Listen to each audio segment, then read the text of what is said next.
नमस्कार, मेरा नाम है साक्षी पांडे और आप देख रहे हैं एयर नाउ। इस वक्त हम मौजूद हैं झारखंड लोक सेवा आयोग के बाहर यानी जेपीएससी कार्यालय के बाहर।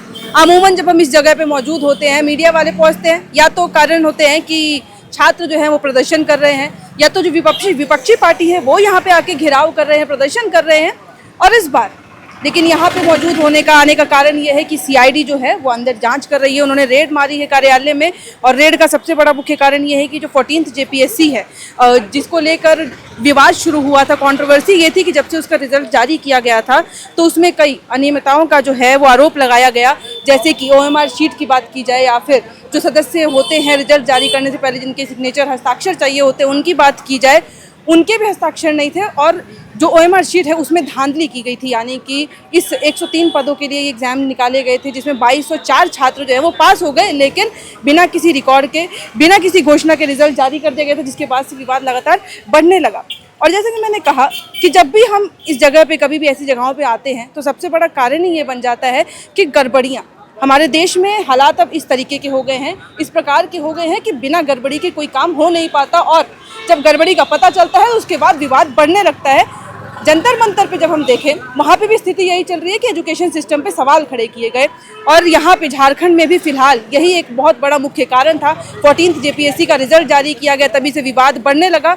छात्र संगठन लगातार प्रदर्शन कर रहे थे, प्रोटेस्ट कर रहे थे, जेपीएससी कार्यालय के बाहर आ रहे थे। विपक्षी पार्टी जो है वो इसमें काफ़ी ज़्यादा बुलंद होकर अपनी आवाज़ उठा रही थी, और उन्होंने लगातार मांग की किसी भी आई जांच जो की जाए, कमेटी बैठाई जाए और इस पूरे मामले की जाँच की जाए कि आखिरकार रिजल्ट ऐसे कैसे जारी किया गया। अब जो हालिया यहाँ के माहौल है मैं आपको ये बताऊंगी। आप मेरे पीछे देखेंगे तो सुरक्षा बल जो है वो तैनात कर दिए गए हैं, पुलिसकर्मी तैनात कर दिए हैं, बाकायदा बसेस लगा दी गई हैं। यानी कि मंजर वही है कि तैयारी पूरी तरीके से कर ली गई है। और जो जानकारी आई है उसके मुताबिक बीजेपी पार्टी है वो भी कुछ देर में यहाँ पहुँचेगी।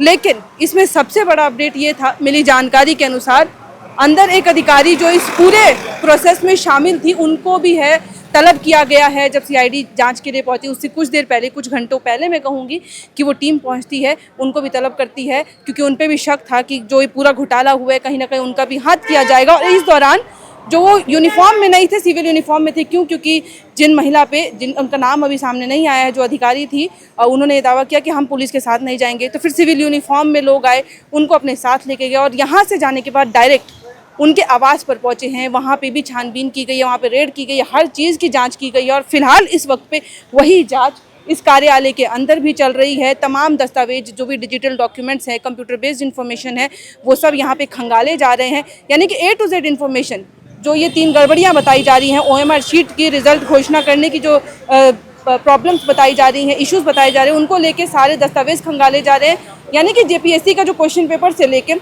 हर वो छोटी चीज़, अगर वो हार्ड कॉपी में है तो वो डॉक्यूमेंट्स यहाँ पे खंगाले जा रहे हैं। कंप्यूटर में जो इन्फॉर्मेशन फीड किए जाते हैं, एग्जाम के दौरान जो इन्फॉर्मेशन फीड की जाती हैं, उनको भी खंगाला जा रहा है। क्यों? क्योंकि आरोप ये भी लगाया जा रहा था कि इनमें से जो 2204 छात्र पास हुए हैं, जिनको रिजल्ट घोषणा की गई, जो पास हुए हैं, उनका कोई रिकॉर्ड नहीं है। इनमें से मोस्टली जो है यूपी से लोग थे, पंजाब हरियाणा से थे, जिसने सवाल खड़े कर दिए कि आखिरकार ऐसा कैसे हुआ। और जैसा कि आप देख सकते हैं यहाँ पे जो 2 गाड़ियाँ खड़ी हैं उसमें करीबन 10 लोगों को उठा के फिलहाल लेके गए हैं। सीआईडी अंदर जांच के लिए गई थी, और अभी वहाँ से अंदर से 10 लोग जो हैं वो बाहर निकले इनके साथ, जो भी अधिकारी थे उन लोगों के साथ, और उनको अपने साथ गाड़ी में बैठा के ले गई। और साथ ही जो मैंने आपको जानकारी की, सुबह भी ऐसे ही एक महिला अधिकारी को भी लेकर गए हैं, और उनसे भी जाँच पड़ताल फिलहाल जारी है।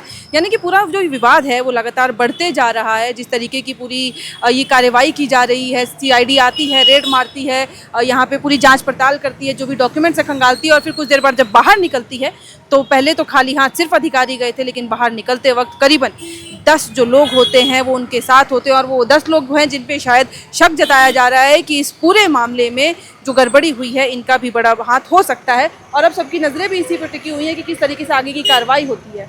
यहाँ तक कि ओएमआर शीट पर अब मैं आऊँगी।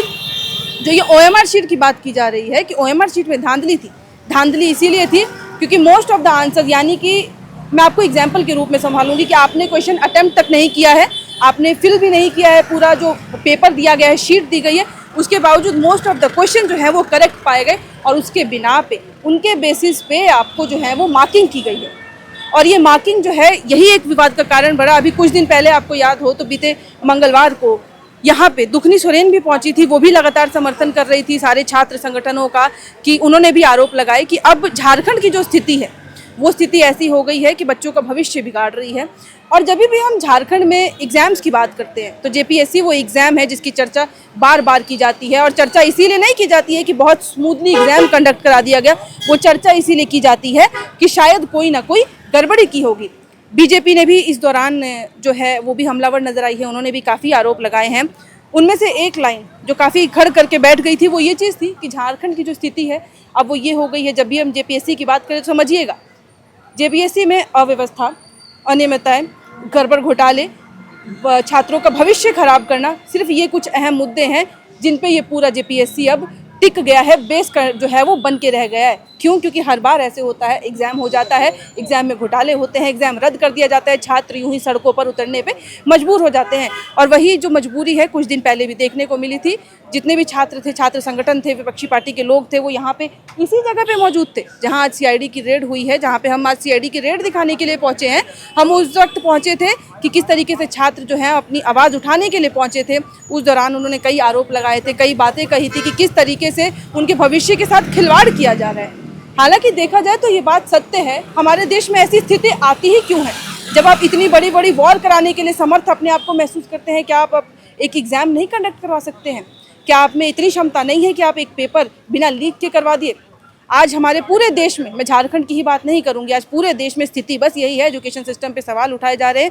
वही स्थिति जंतर मंतर पर नज़र आ रही है और वही स्थिति अब यहाँ पे भी नज़र आ रही है। फिलहाल अगर आप देखेंगे तो लगातार जो अधिकारी हैं या जो गाड़ियां हैं वो आ रही हैं अंदर, क्योंकि सीआईडी की जांच भी काफ़ी घंटों से चल रही है और अंदर से जो जानकारी आ रही है वो भी हम पहुंचाने की कोशिश कर रहे हैं कि एग्जैक्टली क्या पूरा सीन है, क्या माहौल है अंदर और किस तरीके की जांच जो है कार्रवाई को आगे बढ़ाया जा रहा है।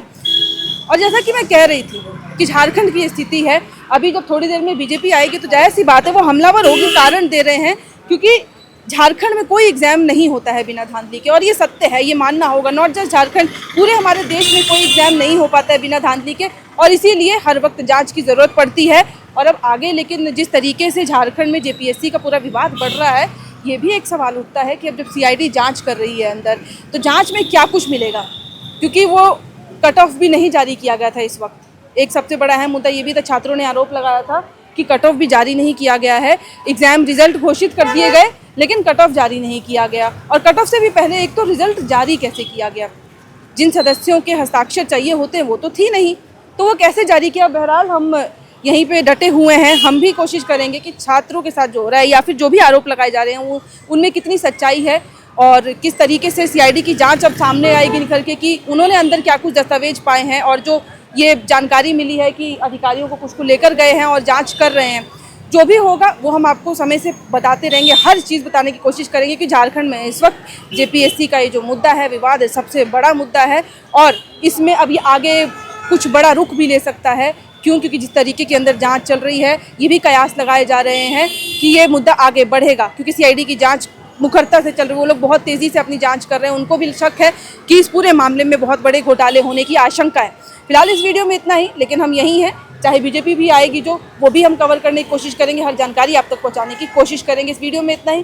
कैमरे के पीछे मौजूद है मेरे सहयोगी अभिषेक और आप देख रहे थे air now. FRP pressure vessels are made using fiber reinforced plastic, a powerful combination of high strength glass fibers and corrosion resistant resin. At Duraplast, we manufacture these vessels using advanced filament winding technology. Layer by layer, resin-coated glass fibers are precisely wound over a rotating mold, creating a structure that is lightweight, high strength, and built to handle pressure. The result? Superior corrosion resistance, longer lifespan, lower maintenance costs for industries that demand performance without compromise. For customized FRP pressure vessel solutions,